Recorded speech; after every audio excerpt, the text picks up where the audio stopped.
Hello guys, and welcome to another edition of our Sunday movie news show here on FlickDirect. You guys know the drill. Throughout the week I go through the world of movie news to see what stood out to me the very most, and then I give you guys my personal take on the matter. I'm your host, Putnam, and I'm just going to be sharing with you guys, this was not really the best week for movie news. In fact, it was quite a sad week, so I'm going to start by giving out my condolences to these three people, starting out with Zack Snyder. So as we all know, Justice League is still being slated to come out this November. Zack Snyder was in heavy post-production for Justice League, and a few days ago, specifically on Monday, it's not really a few days ago, it's like 6 days ago, my apologies, decided to step away from production entirely due to a personal tragedy that happened in March. And just to elaborate on that, Zack Snyder's 20-year-old daughter, Autumn, took her own life, and after a few months of work, he decided to step away to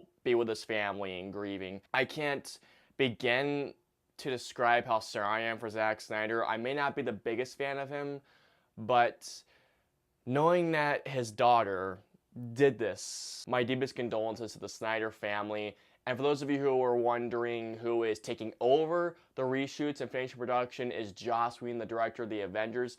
Now, there's something I want to bring up here, alright? I have seen a few articles and some people even some news people say why Joss Whedon is perfect for Justice League. All I'm going to say is this: how desperate are you for website traffic? Seriously. Now, yes, I get it. Those of you who may not be the biggest fans of Zack Snyder, but come on. To do this after he announces this, it's like, come on, man. Have a little bit more class and respect than that, seriously. Now, just to clarify, for those of you who do not know what Joss Whedon is doing, he's just directing reshoots and helping the film be put on schedule to be released. And the cool thing that Warner Brothers did was that they asked Zack and Deborah Snyder if they wanted to postpone Justice League, and they said, nope, we're not doing that. We're gonna hand this off to someone else. So all props to you guys for dealing with this while having a family tragedy. So all I'm gonna say is this to move on. My deepest condolences to the Snyder family. You have my prayers and symphonies. All right, coming up next is something that really struck home to me, because this is a series that I grew up with watching. I love the Bond franchise. So as we all know, Sir Roger Moore, best known for playing James Bond in his career, he was one of the, I think, 6 people that played Bond? 6 or 7 people. Well, I wasn't the biggest fan of Roger Moore as Bond.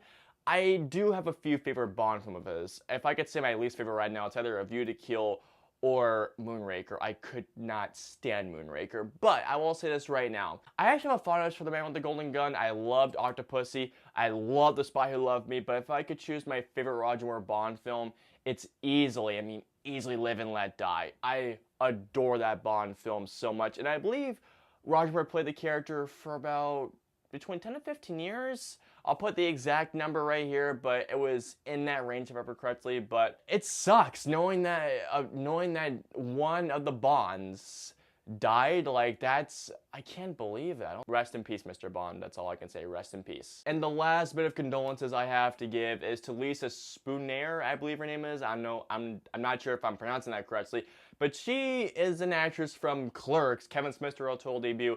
If you don't remember her, she's the girl that had sex with the dead body in the bathroom. I don't watch Clerks now just for that scene. It made me laugh so hard when I saw that scene. To be completely honest with you guys, I don't know much about her work, but I know her best from Clerks. She died at 44 years old. That's still so young, seriously. But my deepest condolences to Lisa's family and her loved ones. Alright, so coming up here is something that I feel like is so cool, but the response to this made me laugh so freaking hard due to how butthurt some people got. So Wonder Woman is finally coming out. Cannot wait to go see it. And so one of the coolest series I've ever heard of, Alamo Drafthouse. They're known for their strict cell phone policies, which I need you guys here in Florida. So Alamo Drafthouse announced we're gonna have some women-only screenings for Wonder Woman. The first screening that they announced at first sold out their tickets within an hour. An hour. Oh my god, that is amazing. But then the response to this made me laugh hysterically. So apparently some guys took to the internet and actually were upset, even pissed, that they only were allowing women into the theater. Are you serious? The response to this made them announce more women-only screenings. So this is what I'm gonna say right now. To the people out there that are so upset, why are you so upset they're not able to see a movie that women are able to see before you guys? Because this one chain, remind you, one chain wants women-only screenings a few times? Get over it. I'm gonna say is this hooray for the women out there, and to the guys who are just and complaining, suck it up, you'll see it this Friday or even Thursday if you want to go to one of those special screenings. Okay, next up is something that a lot of people have been up in arms about, but it makes me curious to see what direction they're going into this. So, Uncharted, the next video game-based movie. Yep, they're still going with these, I don't know why. But Uncharted is the next video game to movie adaptation. I don't know why they're doing this because after I saw the suckage known as Assassin's Creed, yeah, I despise that movie. Assassin's Creed was so bad that it made me lose hope in any further video game adaptations, except for maybe the one I'm about to talk about coming up. The Uncharted movie has been restructured entirely to focus on a young Nathan Drake. So if you guys have played Uncharted 3, you guys don't know about the one sequence where you play as young Nathan Drake. So apparently what they're trying to do is they're trying to structure a movie based on that one sequence in Uncharted 3. I would prefer if they would do an original story rather than something based on the video games. Then again, they did something original and look what happened. Thanks, Resident Evil. And they have announced who is playing young Nathan Drake, and that is none other than Spider-Man himself, Tom Holland. I'm not gonna lie, I love this choice. I really do. Now, some people have been saying that, why are you reconstructing an Uncharted movie? Here's the thing, alright. Well, I do see where they're coming from. I don't want there to be an entire film around a young Nathan Drake. Like, maybe like a certain section then going into the Nathan Drake that we know and love. But I will say this right now. I am intrigued to see where this goes. Alright, and our final news story coming up is something that does give me a little bit more hope with video game-based movies, and that's this. So Resident Evil, it stopped for now until they announce that the movies are going to be rebooted. All I'm going to say is that's thank God, because I could not stand those movies like I said before. And they have James Wan to produce the first movie and a planned 6-movie series. All I'm going to say is this, why are you already planning 6 movies? Like, start with the first movie and then concentrate on the others after you finish the first movie and to see how the first movie does. Knowing that James Wan is on board to produce gives me some hope because James Wan has a pretty solid producing track. Now, say what you will about Annabelle, I thought it was a decent film. It's not great, it's not bad, it's not even good, but it is a fun, watchable Halloween film, I feel like. Just get a good director and a good writer, and you have me in it. And actually stay true to the games and have some amount of horror in it and not that stupid ass sci-fi action. Please bring it up to either Resident Evil 1, 2, 3, or even Resident Evil 7, or Code Veronica even. Or I'll even go to so far as to saying Resident Evil 4. Good luck to James Wan. I hope you direct.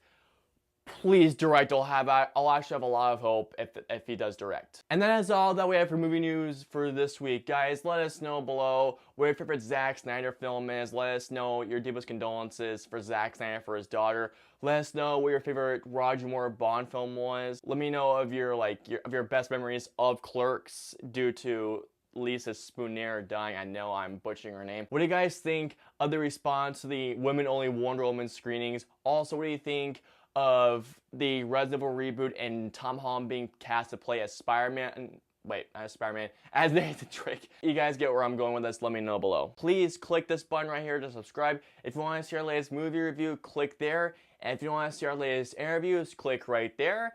But anyways, until the next edition of our Sunday Movie News Show, we will see you guys next time.